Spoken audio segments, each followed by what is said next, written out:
29 апреля состоялась отчетно-выборная конференция профсоюзного бюро исторического факультета. В ходе выборов со значительным перевесом голосов председателем была назначена Руфина Хафизова. Да, я очень рада, что я стала председателем бюро исторического факультета. Я этого не скрываю.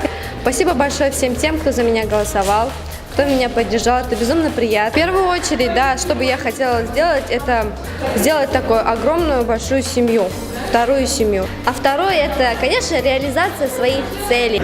Я считаю, что отчетно-выборная конференция прошла очень даже хорошо, потому что кандидатуры отнеслись тоже к этому делу очень серьезно. Я надеюсь, что работа на факультете будет продолжаться активно, хорошо. Была сплоченная команда, во-первых.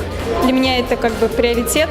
Был неоценимый опыт работы не только внутри своей команды, но работы двух команд. Ребята, обращайтесь, я буду ждать вас. И всегда и словом, и делом, как я уже сказала, я всегда помогу.